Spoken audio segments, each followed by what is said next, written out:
ようこそお越しくださいました。どうぞ入ってください。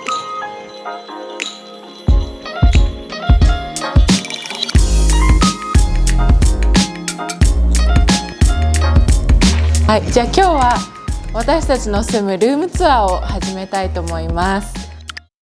まず初めに入ってきたこの場所が、フロントルームといってお客さんが来た時に座ってもらってお話ししたりする場所になっています。こちらに家族写真が貼っておりまして、なんかちょっとお客さんとの小話する時に役に立つみたいな感じの写真になっています。家族写真をみんなが見える場所に飾るっていうのがアメリカンスタイルになっているかと思います。そして、この初めてじゃないや、前回の動画の時はこのピアノはなかったと思うんですけれども、今回無料で譲ってくれる方がいたのでピアノをこちらに置きました。これピアノはですね、うちの息子がちょうどピアノのレッスンを始めることになったのでピアノが必要になりまして、こちらを持ってきました。これはね、ドイツ人の移民が作ったブランドでアメリカ製のピアノになります。で、こちらの絵なんですけれどもね、やっぱり私が大好きなデザレートインダストリーズで買ってきて、多分8ドルぐらいで購入した、コテージですね。コテージの絵をここに置きました。とっても気に入っている絵です。そしてですね、4月にイースターがあるんですけれども、近所のおばあちゃんからもらった飾りで、こちらはうちの子供たちがデコレートしてくれました。はい、以上がフロントルームです。次に紹介するのがこちらのキッチンです。まず玄関から入ってきてすぐに見えるキッチンなので、いつもちょっときれいにしているのが大変です。玄関から始まる廊下っていうものがないので、家が散らかってるとすぐお客さんに見えてしまうんですよね。それがちょっと私たちの家の難点なところなんですが、はい、ではキッチンを紹介していきたいと思います。はい、こちらのキッチンはですね、もう私たちが家を買った時にはもうすでにレノベーションされていて、すごく綺麗な感じになっていました。私たちはそこまで変えてません。はい。でですね、そうだ、こちらが冷蔵庫になります。中古の家を買うとですね、だいたい、冷蔵庫、食洗機、あとストーブは、家に含まれてついてきます。じゃあこちらが、私たちの冷蔵庫になっています。こんな感じで、はい、もう買った時にすでにこのような、飾りがされていました。で、ここに電子レンジがついています。で、子供のね、手に届く位置にあるので、ここでロックしています。で、こちらが私たちがすごくお気に入りの、ストーブです。こちらが換気扇になっています。で、今こっちのオーブンが2つついているんですが、こちらのオーブンは今故障中で、私たちはこの1つのオーブンだけ使っています。でもこれはアメリカのお家でも大きい業務用のサイズのストーブです。これは前住んでた方が中古で買ったらしくて、とても気に入っています。で、ここには包丁だったりとか、トースターとかお湯を沸かす、なんて言うんでしたっけ、これすぐにお湯が沸くやかんみたいなのを置いています。で、こちらがシンクで、こちらが食洗機です。はい、そこまで大きくはないんですけれども、別に夕食を作って、汚した食器類は全て入るようになります。ただしホームパーティーとかをするとちょっと入りきらないようなサイズになっています。で、こちらが、ゴミ箱になっています。こちらが普通の汚いゴミで、こちらがリサイクリングのゴミ箱になっています。はい。で、中の収納がこんな感じで、はい。こちらが残り物のご飯を入れる用のグラスになっていまして、こちらがお水を入れるコップだったりが入っています。で、こちらの方が食器類ですね。ほとんどホームグッズとIKEAと、あとデザレートインダストリーズで買ってきたものになります。はい。あ、そうだ、そう。でこっちがですね、パスタとか茹でる時に鍋をここに置いて、ここでお水をためられるみたいな感じの水道になっています。でも私はそこまで使ってないです。以上ですかね。はい、収納はこんな感じで、一応収納スペースはたくさんありまして、結構いろんなものが入りますね。でこちらに回っていただくとまだ収納スペースがあるんですよ。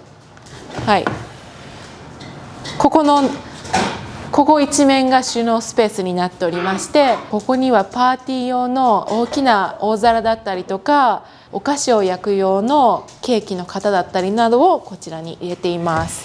はい、こんな感じでね、取っ手がないので押して開けていく感じになります。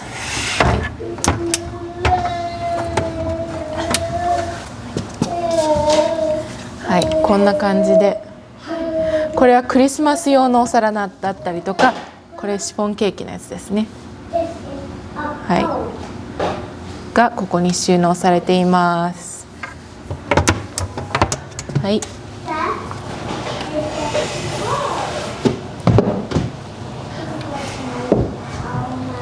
あ、そうだ。で、アメリカはですね、エアコンとか暖房はすべてセントラルヒーティングになっておりまして、床にベントがついています。私たちが住んでいるユタは寒い地域なので、このベントは床についています。なので温まった空気がこちらから出てくるので、部屋が温まりやすいという仕組みになっています。私たちテキサスに住んでたことがあるんですけれども、テキサスは逆に暑いところなので、ベントは上についていて、冷房が部屋に行き渡りやすいという構造になっています。はい。で次はですね、こちらですね。これはもともとピアノがあった場所にあったものです。それをこちらに移動してきました。はい。でここになんとアメリカにも神棚を作っています。はい。そしてですね、こちらが私たちのリビングルームになります。ここが私たちのファミリールームというかリビングルームになります。ここでいつも座って、こちらのテレビでいつも映画だったりとか YouTube を見ています。でこちらが皆さんおなじみの私たちのダイニングルームになります。あ、そうだ、このソファーは IKEA で買ってきたものです。でこちらのテーブルはですね、ホームディーポットっていう日本でいうジャンボ延長みたいな場所で買ったとても安い机です。こちらが出窓になっています。はい、クッション、ここのクッションがですね、家を買った時はピンクだったんですよ。家にマッチするような生地を買ってきて、ここ旦那に DIY してもらいました。でこちらがですね、窓とドアの間にある壁がちょっと寂しかったので、こちらに飾り棚をつけました。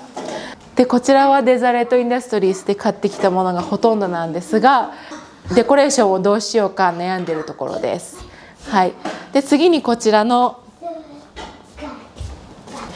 チャイナハットになります。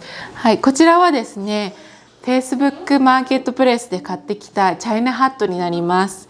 はい、こちらもともとは暗めの木の木目調のものだったんですが、旦那に色を塗ってもらいました。でこの中にはデザレートインダストリーズで買ってきたものやトニーのおばあちゃんからいただいたものをここに飾っています。おばあちゃんとかひいおばあちゃんからもらったものですね。はい、を飾っております。でここにモンステラがありまして、これは IKEA で買ってきました。買ってきた時はね、セールで買ってきたんですけれども、本当に瀕死状態のモンステラでした。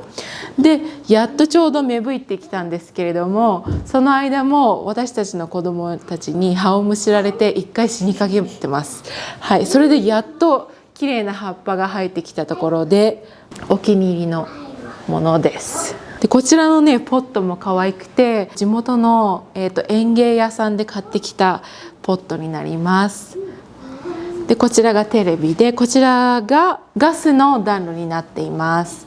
ユタは本当に寒くなるのでよく使います。でこちらが、私のお気に入りの飾り棚になっています。こちらはですね、この暖炉と、この壁の長さに合わせて特注で作ってもらった棚になります。こちらの中はですね、インターネットのもの、電気類が入っています。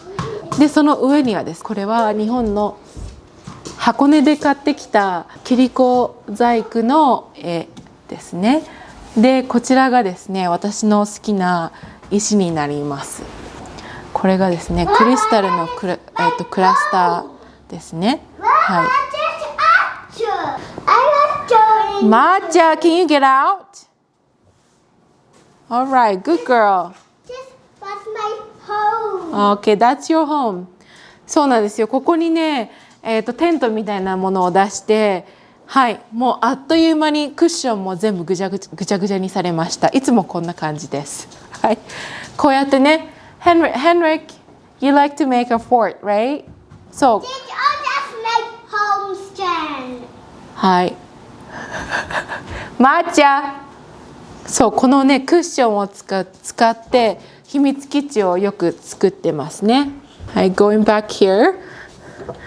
This one. はい、これも箱根で買ってきた可愛いトーストちゃんです。トーストちゃんのディフューザーなんですが、ここがねベタベタになるのが嫌でまだ使ってません。はい。でこちらがね、はい、こちらもねクリスタルの、これは透明で研磨がされているレンズ型のクリスタルです。でこれはですね、うちの息子が恐竜博物館で体験をしたんですけれども、これもともと一つの石でこんな感じになっていたのをうちの息子が2つに割って、はい、中がクリスタルになってる感じで、よく見るとオレンジの色がついてるんですよね。これ色がついているこの種類は珍しいと博物館の人が言っていました。はい、でこちらは、アンティークショップで買ってきた、ここに書いているんですけど、trivet. How do you say this? Trivet. Trivet? I don't know, sounds like it's French. Trivet. これ鍋置きなんですよ。本来の使い道は。でも鍋置きにするのはもったいなくて飾りとして使っています。Yeah, this is antique trivet. Trivet. Trivet. そう。はい。でこちらがですね、トニーのおじいちゃんはですね、日本に駐在されていたんですよね。ちょうど終戦した後です。その時に趣味でストレス発散のために始めたのがこの陶芸だそうで、こちらトニーがもらってきたものになります。はい。でこちらはですね、ペルーです。はい。私が大学生の時にペルーに行ったんですが、そこで買ってきたお土産で、ここに水を入れて、このように入れると水が下から垂れてこなくて、ここから出てくるようになる、なんか仕掛けがあるお水入れです。はい。でですね、こちらはメキシコの焼き物になります。はい、私の初めての仕事がメキシコの国境の近くにある日系の企業だったんですが、そこに働いていたメキシコ人のおばちゃんからもらった可愛い陶器です。はい。こちらもね、アンティークというかヴィンテージの本でデザレートインダストリーズから買ってきたものです。でこちらはもうおばあちゃんからもらってきたもので、これはもともと木だったんですけれども化石化した木になります。私の記憶が正しければこれは杉の木の化石になります。はい。でこちらもね、モンステラが埋まっている植木鉢を買ってきた、同じお店で買ってきた植物になります。名前を忘れてしまいました。あとはね、ホームグッズとかで買ってきたものになります。はい、じゃあ移動していきましょう。これ言うの忘れてました。これはね、トニーのおばあちゃんが赤ちゃんだった時に座っていた椅子で、トニーがもらってきました。はい、こんな感じでヘンリクがね、お椅子に座ってクッキーを食べてます。はい、はい、これはねトニーが焼いてくれました昨日。はい、美味しいチョコレートチップクッキーです。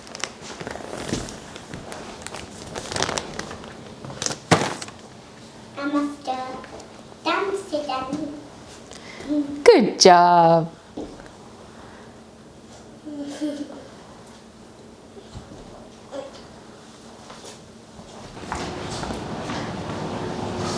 あ、見てください。これもねアンティークの可愛いアメリカ製のお皿です。だいたい1930年ぐらいのお皿らしいです。はい。次に、これもおばあちゃんからもらってきたやつね。はい。こちらが私たちの、食料庫になります。家を買った時はですね、ここに壁がついていまして、元の家の人はここだけのスペースを使っていたんですけれども、家を買った時に元住んでた方がここの壁の裏にちっちゃい空間があるよ、お部屋があるよみたいなことを教えてくれたので、トニーとですね、トニーのお父さんがこの壁を切り開いて新しくここに食料庫を作ってくれました。ここは、プラスチックの袋を入れたりとか、ここはケーキ類ですね。はい。でここはよく飲むサプリメントだったりとかパンとかお菓子とか、はい、いろいろ入っています。トニーのコーヒーセクションだったりで、こちらが2つ目の冷凍庫になります。アメリカの特にユタはですね、お家に冷蔵庫だったり冷凍庫を2つ持ってるお家がよくあります。ここでお肉だったりとかを大量に買ってちょっとずつ解凍していって料理していくっていうのが定番みたいです。開けますとこんな感じで、はい、すべて冷凍庫になっています。はい。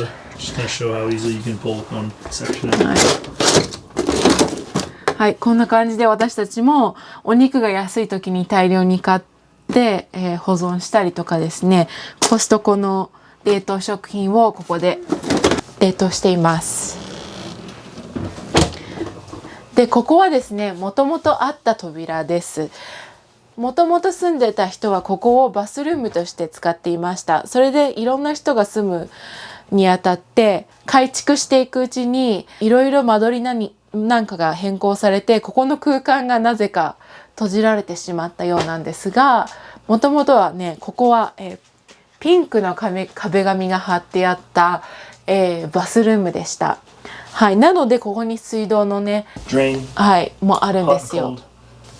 なので将来ここにシンクを置く予定です。で、ここもちょっと簡易の IKEA の木箱を使って缶とかだったりとか収納しています。で、これが子供用の薬を入れたりとか、私の大好きなお茶類を入れたりとか、こちらですね、トニーのトニーズ・オブセッション、right? そうなんです。アメリカにはですね、本当に大量のシリアルが売ってまして、シリアル好きがすごい多いんですね。で、うちの旦那もその一人でして、はい、ここの棚全部シリアルです。はい。ここは私のベーキング関係になってますね。で、これが、ディハイドレーターって言いまして、乾燥機っていうんですかね。ハーブだったりとかを乾燥させたりとか、トマトとかフルーツとかものを乾燥して、リンゴね。そう、リンゴ、うちの庭にリンゴの木があるんですが、そこで採れたリンゴを乾かしてですね、こうやってリンゴのチップスをもうほとんどないんですけれども、チップスを作ったりしています。何もつけず、シナモンをつけて乾かしたりとかする場合もあるんですけど、一般的にそのまま乾かすと本当にチップスみたいになって美味しいです。それを作るためのものだったりとか、エアフライヤーですね。はい、これでとんかつとかを作ったり、フライドポテトとかを作ったりしています。あとはですね、とんかつ美味しい。あとはそのままあんまり頻度が使わないキッチン用品だったりをこう全部に置いています。で、これですよね。このドア、どこにつながるんじゃいというんですが、私たちの、寝室につながります。でもすぐ隣がトイレなのでいつもは閉じています。じゃあ本当の入り口から行きましょう。そう、将来はそこをね閉じてもうちょっと棚のスペースを増やそうっていうのが目的です。エンリック弾いてくれてる。Twinkle twinkle, can you play the twinkle twinkle?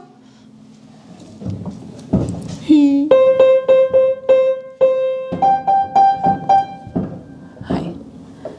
恥ずかしがり屋です。じゃあまた後で。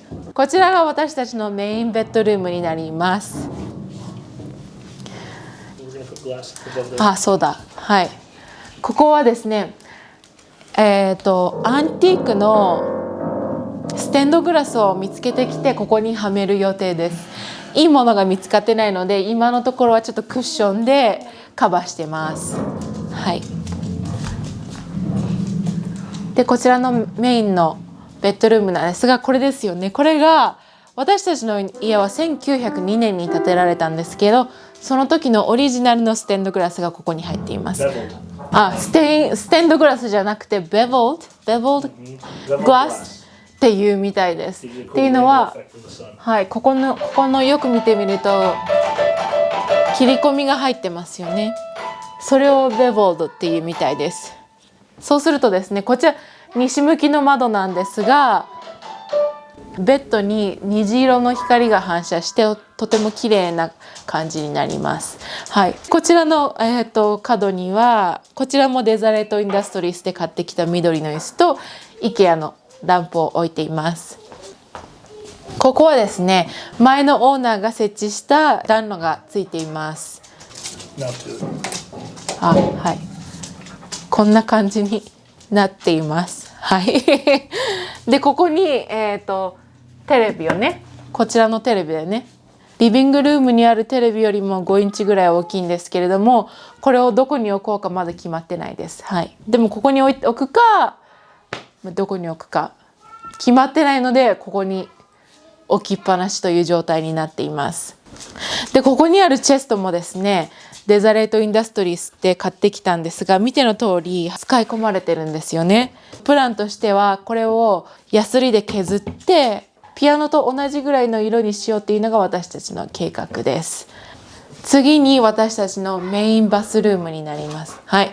これもドアもね、DIY の途中で終わってないんですが、将来的にはここがドアがつく予定です。で、ここも本当はなんか飾り窓みたいなのをつけようとかっていう計画だったんですけれども、寝ている間にバスルームからのライトが漏れるのが私が嫌で、ここは、壁を作る予定です。でこれが、2つシンクがあるバスルームになります。はい、特にあれなんですけれどもここが私がいつも動画編集をしている小さな私のオフィスになっています。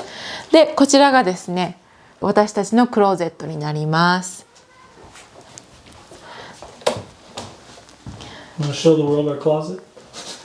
でこれが私たち家の一番の DIY 一番でもないなまだいろいろ DIY をしなきゃいけないんですがこれがそのうちの一つです。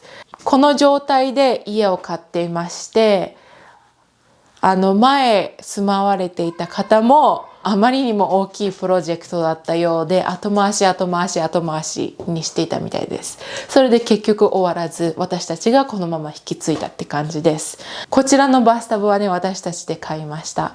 でこちらにバスタブこちらにシャワーをつけてここにグラスがついて本当に日本みたいな、お風呂場にしようかなというのを計画しています。でここがトイレになりますね。でここが、先ほどの食料庫につながる扉になります。これはね You're gonna explain this room later, right? はい。ではですねはい。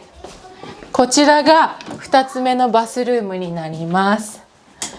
今は家族全員ここのバスルームを使っています。本当はねゲスト用だったりとかこちらのベッドルームに寝ている人たち用のバスルームなんですが今は家族全員のバスルームになっています。はい、トイレもあちらについてて、特に2つシンクがあってシャワーがこっちにある狭めのバスルームになっています。はい、でですね、こちらが、地下室になります。アメリカには地下室がすごいあるのが普通なんですが、この家は1902年に建てられたものなので地下室はそんなに大きくなく、多分、地下室というよりかはセラーとして使っていたようで、夏に採れた野菜とかを瓶詰めにしてこのセラーで管理するみたいな感じですかね。はい、計画としてはあそこにね、庭で採れたお野菜をそこで保管したいなって思っています。あそこのリースも季節によって変えてます。トニーがつけてくれました。ここはですね、踊り場がなくてすぐ階段になっていて危ないので、子供がね開ける可能性があるのでいつもロックして子供が開けられないようになっています。で、こちらがゲストルームになっています。お客さんが来た時に泊まってもらう場所になっていますね。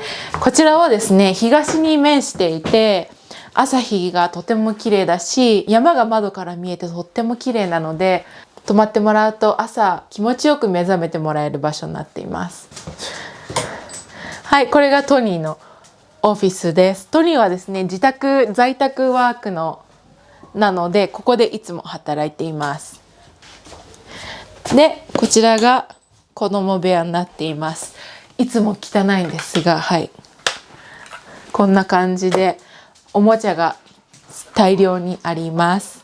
ここが2段ベッドになっていて、将来は兄弟2人で寝てもらいたいなっていう希望です。で、ここはね、ちょっとした、はい、タオルがありまして、将来的にはここにドアを作る予定です。じゃあこちら、はい、こちらがアメリカでいうマッドルームという場所で、私たちが日常的に使う玄関になります。アメリカはですね、玄関が2つあるんですよ、大体の家は。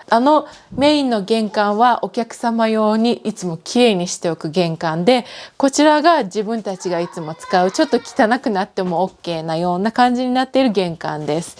ここに、洗濯機、乾燥機置いてあって、はい、今ちょっと服乾かしているんですが、だったりとか、ここですね、ギターは寒いので防寒類がたくさんあります。はい、なのでここにジャケットだったりとかニット帽とか手袋とか置いたりとか、ここはちょっと洗剤汚いんですけれども、将来はここにドアをつけるつもりね。はい、ドアがつくね、ドアをつける予定で、はい、ここも全部きれいになる予定です。じゃあ次はトニーに見せてもらいましょう。As you can tell, I've got my work cut out for me on this house. There's a lot to be done. And there's a lot that has been done already on this house. It was built in 1902. The original owners had done a lot also, legwork, as well as the other owners prior. We had done a lot with updating the electrical, making sure that it's up to today's standards and proper. Also, we wanted to future-proof the home so that way, in case we wanted to add on above, we can still access the electrical. So one of the biggest things that we did was actually ran the electrical line here. If you look down here, we ran about 13 20 gauge 12 amps 12 amp circuits that we ran. Extended here, there's some those are 220 amps right there. Done a lot with the electrical. This floor actually used to be about 3.5 inches shorter, so when you would walk in this room you would actually drop down about 3.5 inches. It was the very old subfloor. It also had some water damage. Where I'm standing used to be where the water heater was, so we ended up moving the water heater back there. This is a furnace here. It's gas powered. It's also got features in it. This is what the central heating and cooling. Here you've got an evaporator unit down here, and then you've got the furnace inside here, and then you've got a fan that is right up here in between. So what this does is it sucks all the air in from a return from in the house. So I've got 2 returns. There's one above here, and I installed an additional return in the living room there, which sucks air. And so that helps improve efficiency, so that way when you have your supply lines, which are the ones that are pushing out air to give you the hot or the cold that's pushing the air out, it works more efficiently by having an additional return, which we added. So here, that's being able to suck efficiently. You have to have a filter here, of course, to ensure the efficiency of the furnace here. And then down here, you've got, this is called the line set right here that goes to the central cooling system, which is this goes all the way out to the condenser, which is outside. It's a big fan. I ran this pipe here all the way underground. I had to crawl underground to do it. Used a rock hammer, drilled a hole through the foundation of the house, and fed that out to the condenser unit that we ended up buying for a pretty good price, actually. But yeah, we didn't have air conditioning when we moved in the home. This home traditionally had something that is called a swamp cooler, which we call here in Utah, which is evaporated air. So they'll take cold water and then they just have a fan. It sucks the air from the outside, but with the cold water as like a wall, like a shield, and it sucks it in and it uses that colder air and it pushes into the home. So it makes the home really humid in a dry climate like Utah. So that's what this house had beforehand. We only had air that was actually cool in one room in the whole house, and that was just in this front room here. This is the old brick to the old house. There used to be an old window right here. You can see this was the exterior of the home at one point. This was actually where they would be looking out. You can even see just how old this wire that's been abandoned. That's just an old makeshift electrical thing that they did. I don't know what it was for, but so I needed access into the attic. That room was the only room that I had access into the attic at one point, and I can point out the small little hole. You should show that actually real quick. There was a small hole that I was crawling up for months. I was crawling up and down to handle all the electrical. And I had a ladder here. This floor was all torn up, and I had just boards here. And literally, you could just fall down through the floor, which is about 2 to 3 feet down. Yeah. So you had to walk carefully over that, and then you'd have to climb up a ladder up through this little hole here that we had at the time. It was this little hole. I was squeezing in and out of this hole. This sheetrock wasn't there though, so it was a little bigger. But I was squeezing up and down through this hole all the time. Rewire the house and also navigate above. So what we did was, I just one day was so tired of climbing up and down that hole that I did some thinking, and I just was like, why don't I just put a staircase right here in this hallway? Because this is probably the only place I could to get quick access without compromising or making it look so bad. So we added this. So eventually this staircase is going to go away in the long run. This staircase is here. It's going to serve its purpose for however many, months we need it for, possibly years. But this is getting me up and down so I can easily clean and adjust things. But there's an old roof underneath the roof of this house, because this house used to be just two separate buildings at one time. That's all it was. So if you see here, this was one building separate. We can share pictures if you want to see, but basically this was one building here. You're standing outside from where it used to be the house. Right here, this was the outdoor. This was the door going out from that. So you would go outside, and you were technically standing outside. Sometime, I think in the 30s, or between the 1902 to 30s, they built some kind of a lean-to patio that connected into here. So this corner was a brick bakery. So yes, this was all a brick building right here. This whole this bedroom essentially, and the cellar was just a brick room, and it used to be a bakery. They would actually bake goods, and I think just locals would buy it. It wasn't like a big deal thing, but they would make things here. And this door used to not be here. The door to the cellar actually used to be on the outside of the house. It used to be going downstairs from outside. There was no entrance from the inside of the home.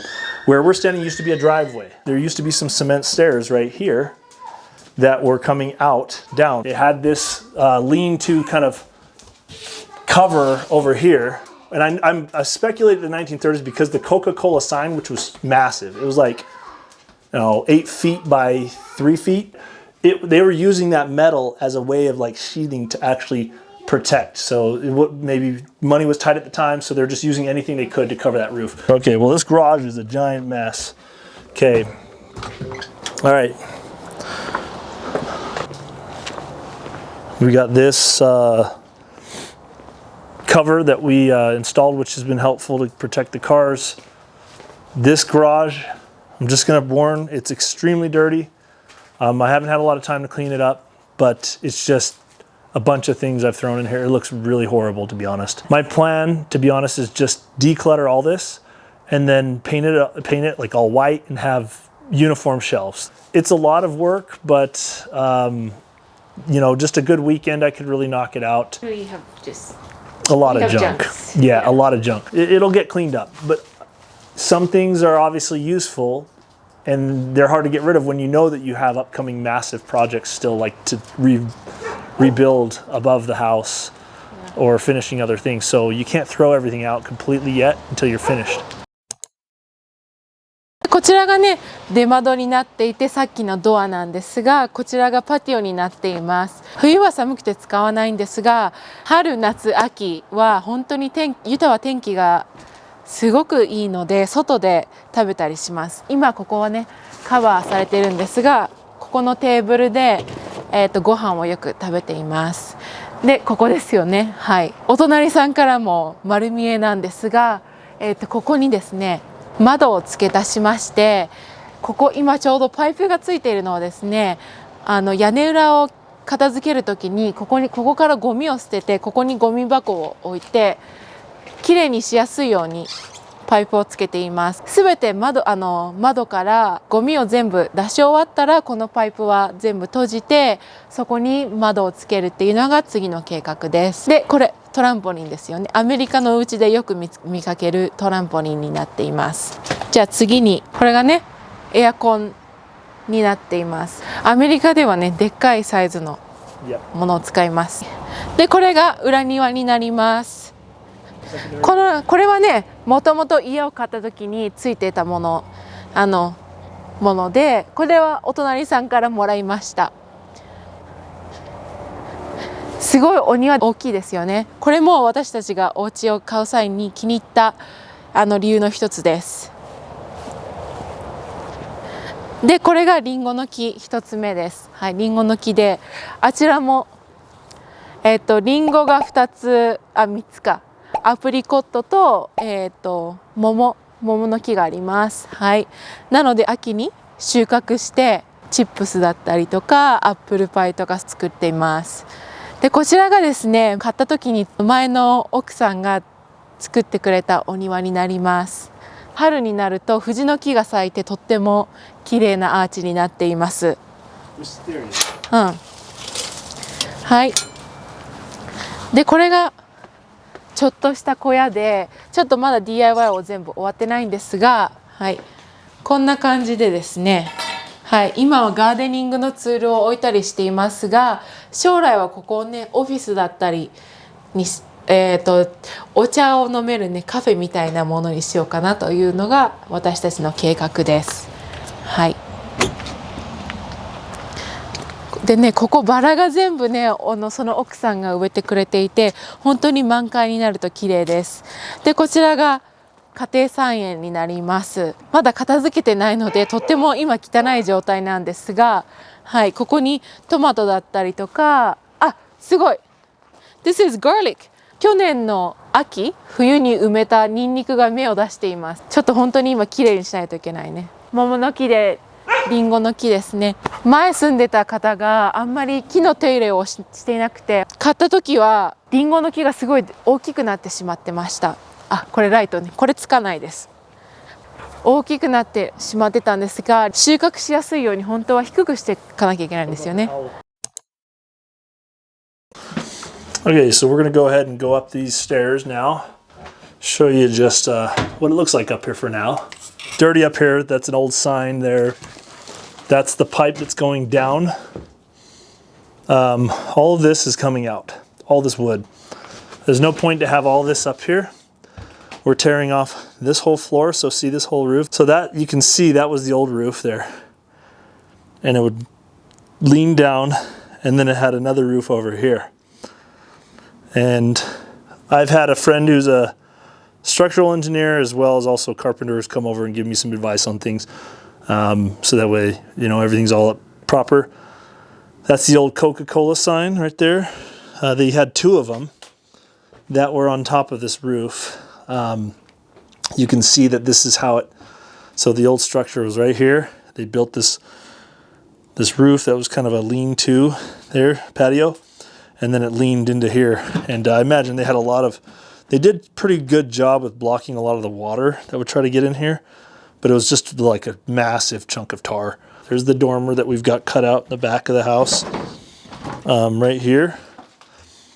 So you can see you get a little bit of headroom here, but not a lot, but it's something, you know, and it's going to be some natural sunlight.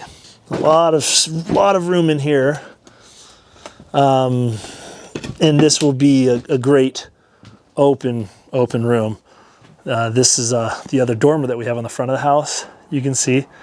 And here, there's also some things that I want to do to structurally just strengthen this this old-fashioned stick framing. So there's a lot to be done. It's an older home, of course, but it's what you get when you have an older home. Oh, another thing that's noted about this old structure, you can see this. There used to be an old chimney right there. So that's something either I'm probably just going to leave that there, you know. Some folks like to remove it completely, but I think I'll just leave it there. 皆さん、ハウスツアーは楽しんでいただけたでしょうか。ご覧の通り、私たちの家にはやらなければいけない DIY が山積みなんです。これからもその様子をこちらのチャンネルでお届けしたいと思います。ここでですね、お家の歴史や私たちがこの家に至るまでの過程を皆さんにお伝えしたいと思います。まずこのお家の歴史なんですが、先ほどお伝えした通り、この家は1902年に建てられて、今年で築123年になります。ドイツ系2世の旦那さんとスイス系2世の奥さんによって建てられたお家になります。もともと敷地内の離れでパン屋さんを営んでいたそうです。そこの娘さんがですね、お隣さんに当時売られていたじゃがいもを使ったパンのレシピをお伝えしたそうなんですが、このお隣さんからちょうどそのレシピを見せてもらいました。今度ですね、そのレシピを使ってそのじゃがいものパンを焼いてみたいと思うので、皆さん楽しみにしていてください。その後ですね、この家は売りに出されて、私たちが購入するまでに少なくとも4家族が住んでいたそうです。その間に増築を重ねまして、今の形になりました。日本では築100年以上する中古住宅を購入するのは珍しいと思うんですが、アメリカでは比較的よくあることだそうです。次に私たちがこの家を購入するまでの経緯を説明したいと思います。私たちはこの家を購入するまでに2回引っ越しをしました。まず最初に住んだのがタウンホームと呼ばれる2軒から3軒の家が壁を共有する住宅です。これは私がトニーに会った時に彼がもともと住んでいた家で新築でした。タウンホームは一戸建てよりも安価で、初めて家を購入する若い夫婦だったりとか、あとは不動産投資家だったりリタイア世代のシニアに人気のある物件です。庭が狭くて、お隣さんと共有することも多いんですが、その分メンテをしなくていいので庭作業にあまり興味のない人にはぴったりです。またタウンホームには HOA と呼ばれる住宅所有者協会というものがありまして、毎月設定された費用を支払わなければなりません。で、私たちは160ドルを毎月支払っていました。この HOA 費用っていうものはですね、プールやドッグランなどの共用施設の維持だったりとか、外壁の修理に使われます。また景観を保つために外壁の色だったりとか、屋外に置いていいものなどが細かく決まっております。で、それを守らないとチケットをもらったりとか罰金を払わなければいけないことがあります。そしてですね、HOA 費用はローンを完済しても支払い続けなければならないので、これは好き嫌いに分かれる場合があるかと思います。そして私たちは次により価値の上がる一戸建てに住みたかったので、築20年ほどの中古住宅を購入しました。価格は 310K でした。その頃住んでいたオースティンはですね、新築で手頃な住宅は郊外に行かないとありませんでした。で、私たち2人ともその当時は子供がいなくてですね、都市部に車で通勤していたので、新築のオプションはなくなりまして、中古物件を購入しました。で、テキサスの家は安い家でも平均して延べ床面積が大きいんですが、オースティンはですね、地盤が弱く、大抵の家が地盤の問題を抱えていました。私たちが購入した家も地盤を強化するために地面にコンクリートの杭を埋めて補強してありました。私たちの友達の家も傾いていたり、壁にひびが入っていることも普通にありました。しかしながらですね、この家にはわずか2年ほどしか住みませんでした。というのも子供が生まれてトニーのご両親の近くに住みたくなったからです。その頃ちょうどコロナ禍で金利が下がったせいで不動産ブームになり、私たちの家の価格も急上昇しました。結果的にこの家は 525K で売却できました。その後はユタに引っ越して物件探しを始めるんですが、ユタ州は当時の相場で 600K 以上しないとオースティンで住んでいたような家は買えない状況でした。ユタの方が不動産ブームはひどかったんですよね。そこでブームが落ち着くまで1年間トニーの実家に住まわしてもらいながら家探しをしました。結果立地が良くて広い庭があって HOA 費用がかからない現在のお家を 530K で購入しました。ただしこの時にはですね、すでに政府が金利を上げてインフレーションを抑えようとしていたので、私たちの住宅ローンの金利はなんと 6.5% です。オースティンの家を購入した時は 3.1% の金利で購入できたので、それと比べると今のローンって結構損している状態です。なので今後その金利が下がればローンの組み直しをしようと私たちは考えています。この家の延べ床面積は186平方メートルで約 56.2 坪で、敷地面積は1618平方メートルで約490坪です。またこんなことにですね、私たち以外に購入希望者がいなかったため値引き交渉ができたのも大きなポイントでした。しかしですね、家の状態は決して良くないもので、購入後はですね、半年間かけてトニーとトニーのお父さん、時にはトニーのお兄さんだったり姪っ子も総出でこの家の修理を行いました。行ったものの内容としては屋根の張り替えだったり屋根の補強、電気配線の修正ですね。このお家は増築を繰り返したおかげで配線がすごい複雑化していました。それを一からですねマップを書いてトニーが直してくれました。また閉じられていた今の食料庫の部屋を開けて直したりですとか、後ろに映っているバスルームもですね、当時は何も終わっていない状況でした。なので水道を通したりとか電気を通したり、それからまた壁の塗り替えだったり床の張り替えだったり、本当にここでは言い切れないほどの DIY を彼とお父さんにはしてもらいました。本当に感謝しかありません。そこが古い家を買う難点だと思うんですが、それ以上に家のレイアウトだったりとか住んでいる地域だったりとか庭の広さが気に入りまして、こちらの家を最終的に購入したという形になります。家を購入する時はだいたいインスペクターという人を雇って家の隅々をチェックしてもらいます。危険な箇所がないかとか、カビがないか水漏れがないか、しっかりコンセントは動くかなんかなどをチェックするんですが、その方が発見しきれなかった問題が購入した後たくさん見つかったんですね。なので当初考えていた DIY の期間よりもかなり長くかかってしまいました。そして私たちはやっと2年前にこちらの家に引っ越しすることができたんですが、手の通りやらなければいけない DIY はまだこれからもたくさんありますので、優しく見守っていただけると嬉しいです。最後にかなり長くなってしまいましたが、皆さん楽しんでいただけたでしょうか。もし気に入っていただけたら高評価ボタンを押していただけると嬉しいです。また家に関する質問がありましたらコメント欄でぜひ教えてください。最後までご視聴いただきありがとうございました。それではまた次回の動画でお会いしましょう。ななみでした。ありがとうございます。